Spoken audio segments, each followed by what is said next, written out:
Thank you very much for being here. We're here to talk about some improvements that we've made in our operations, particularly our clerk's office. When we took office 3 years ago, we went through every single department and we looked for performance measures and benchmarks of how can we get better in different areas. And actually it was one of the first, we have this process we call county stat where we try to measure how we're doing. One of the first meetings we had was with the clerk's office, and one of the first questions we asked was, is there money that can be returned to the taxpayers, and are we doing as good a job in that area as we can? And we learned that we were not doing as good a job as we could, and so we appointed a new clerk, Andrea Rocco, who's here with me today, to just look at the whole system with a set of fresh eyes, look at it kind of from scratch, and say, is there any area where we can improve? And here's what we've learned, that we know that there were deposits that were made on cases going even as far back in the 1980s that have really just been sitting dormant and have been unused. Andrea and her team, a couple of them are here today, that she's put together. They've gone through painstakingly in the last few months. They've gone up and they've cleaned up a real backlog of records to try to figure out what money is there and who is it owed to. It's been a big undertaking, and they've come a very long way in a very short period of time. Here's what we know now. We know that there's about $7 million in unapplied funds on deposit in Cuyahoga County. And that means that there may be members of the general public who are entitled to those funds, determined to get them into the hands that they belong. So today, actually, the other day we started posting these results on our website so people can go online and determine whether or not they happen to have money on hold with Cuyahoga County that they're entitled to. The website address is cuyahogacounty.us/unapplied deposits if you want to view the complete list. There are about 40,000 separate instances of unapplied funds. If you printed it out, it would be 1,400 pages. So we've included on the website a series of instructions about how to search through it in a most efficient way on your computer. If you think that you're owed money by the county, you can fill out a form on the website. You can submit it electronically. You can also print out a hard copy and submit it to Andrea at the Clerk of Court's office, and allow 4 to 6 weeks to allow us to process it. We're just determined, again, to go through every single operation, area of operations, and try to make sure that when there's mistakes, we correct it, and that we implement a policy to make sure that this does not happen again. I'd be remiss if I didn't say, if those funds are not claimed by the public, at a certain point in time, it ends up being forfeited to the county, and we can use those funds for needed services here in Cuyahoga County. So either way, it makes sense. What doesn't make sense is for these funds to just be sitting there dormant and not having any useful purpose whatsoever, and that's the situation that we're fixing. I'm going to turn it over to our Clerk of Courts, Andrea Rocco. She's going to expand a little bit on the way the process works, how this happened, and any other details I might have left out. Okay. Thank you, Ed. Yeah. The executive just went through the process rather well. There's two ways that the public can get their request in. They either can send us the request form that you see at the bottom of this screen in the mail, or they can email us their request. And they should allow 4 to 6 weeks for a response from us that will allow us to look at the case and make sure that we are getting the correct amount back to the requester. The Executive Fitzgerald also mentioned that there is a very easy way to search for your name.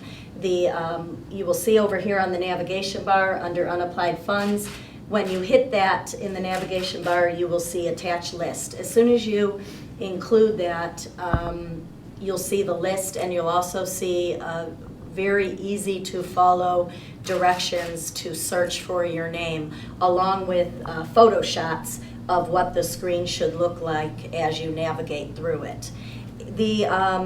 As the executive mentioned, there's over 1,400 pages of names, and there are about 30 to 32 names per page. So it is an extensive list, and the last couple of months, it's taken a great deal to weed through that list. What we had found is that in the past, where there had been unapplied funds, the clerk just had not, when the case closed, applied those funds to wherever it needed to go. So if you put down a deposit and there was a cost at the end of the case, you needed to take that money and get it to where it needed to go.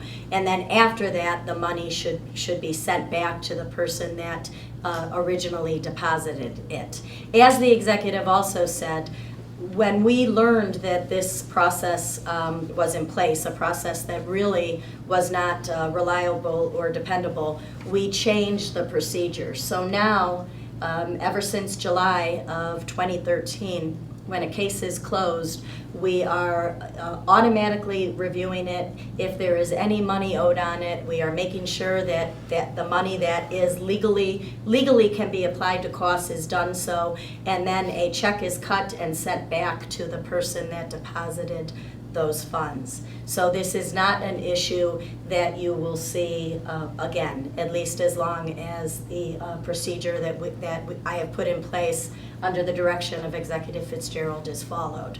And this is, again, just one of the many items that we are looking at the clerk's office. If you remember, within the third week, I believe, that I took office, I had asked for an internal audit review. I had thought that there might be some issues, and that audit report came out in September. Many of you covered it, there were several items that needed to be addressed, and this is one of the many.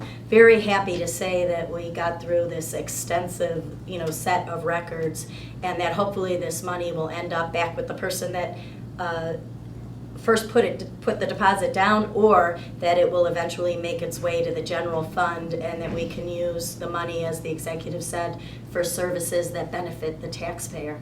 I'd be happy to. Could you Sure. Explain too? One thing I was remiss in explaining is, what would be the typical situation where a member of the public would have funds that would be unapplied that they could be entitled to? Sure. There seem to be three different ways that these funds ended up on deposit. They were either for a criminal bond, a civil bond, or a deposit just as a filing fee. So if an attorney was filing on behalf of his client a civil case, you have to put down a filing fee deposit. And at the end of the case, those costs should be assessed. We take what is owed to us for all the various court costs, and then that money should be returned to the party. So those are the three ways that those monies ended up on this list.